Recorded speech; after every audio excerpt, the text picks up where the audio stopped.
They also improve digestion. You just have less less food matter going through your stomach. They lower cancer risks across the board. There's quite a few cancers they lower.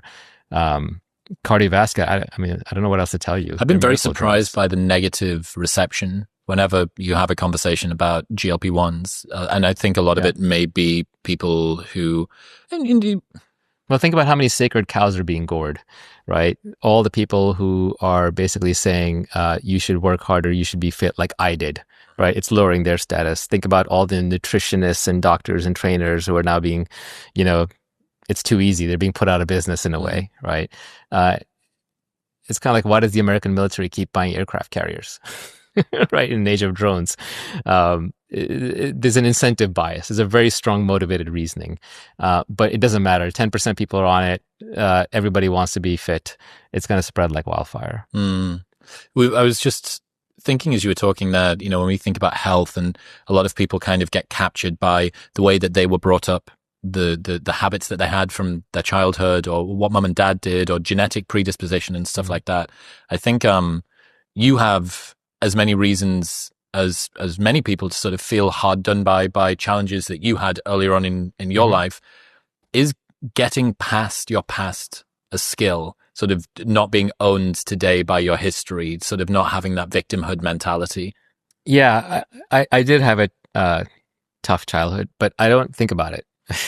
I think there are a couple of things going on there. One is I did process it quite a bit. I thought about it. But I thought about it to get rid of it. I didn't think about it to dwell on it or to indulge. I wanted to be successful. I wanted more than anything else to rise past that.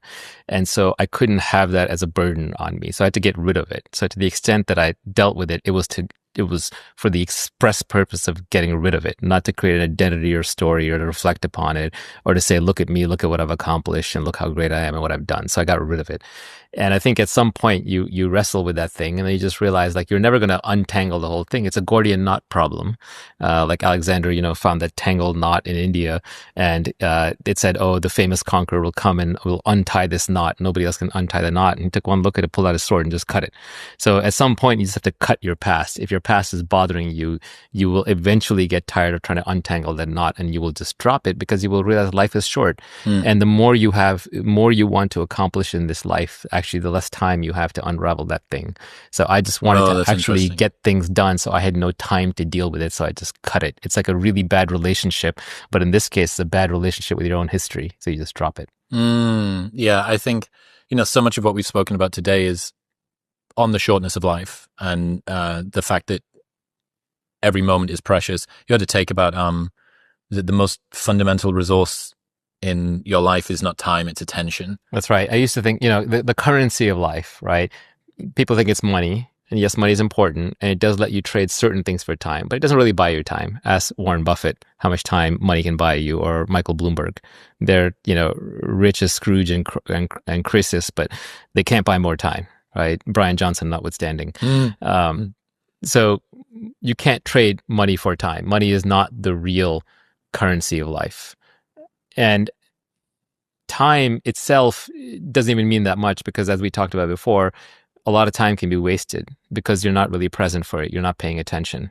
So the real currency of life is attention. It's what you choose to pay attention to and what you do about it. And so back to the point about the news media, you can put your attention on the news, but that's how you're spending the real currency of life. So just be aware of that. If you want to, that's fine. There's no right or wrong here. Like maybe it is your destiny to pick something in the news, learn about that problem, adopt that problem and solve it. But just be careful because your attention is the only thing that you have. And that can also be captured by your own past. Yes, you can fritter it away on anything you like. Is there an advantage to starting out as a loser? Absolutely, yeah. Yeah, because if you're a loser, then you'll want to be a winner, and then you'll develop all the characteristics that'll help you be a quote unquote winner in life. That said, I wouldn't sentence my kids to it. Like I don't think you can artificially do that. It's sort of like imagine that you were 300 years ago you're born a serf, and then somehow you manage to escape off the farm and you become a landowner, and then eventually you become minor nobility and aristocrat. Are you going to put your kids back on the farm and say you're going to be a serf again? I know they all like those stories. The kids themselves like those stories because it says, I came from the school of hard knocks. My dad made me go shovel hay for a summer. It's not real. I mean, you're not going to trick them. I think all you can do is kind of cultivate an appreciation and gratitude for what you have. And the only way to do that is just evidence it yourself, right?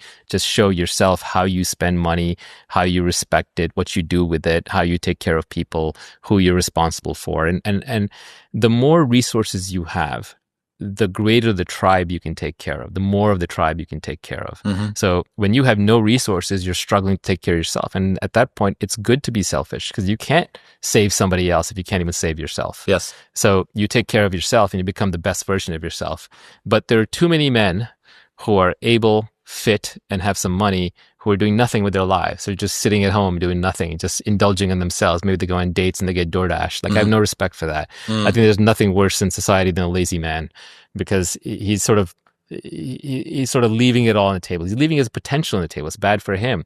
So the next thing you do is you go and you have a family and you take care of your family, you take care of that tribe. Then you take care of your extended family. You take care of your cousins, brothers, uncles, grandmothers, aunts, sisters, everybody that you can. And then if you have more resources beyond that, then you go take care of your local tribe. You take care of your people. You start trying to do some good for the world. And if you have more resources than that, you go take care of an even bigger tribe. And that's how you earn both respect and self-confidence and you live up to your potential.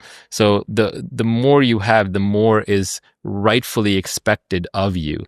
And I think it's a good compact with society when highly capable people express and flex that capability by giving more and more and by doing more and more. And society rewards them with the one thing they can't get otherwise, which is status, right? So society should give you status in exchange for it.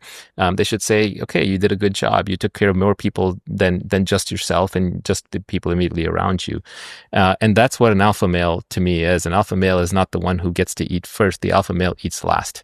The alpha male feeds everybody else first and then gets to eat last. And they do that out of their own self-respect and pride. And the society rewards them by calling them an alpha and giving them status. I wonder whether some of the pushback that we've got against rich, wealthy, powerful people is disincentivizing. It is like, who was it, Zuck, who, donated money to Zuckerberg General Hospital and they wanted to pull his name off of it.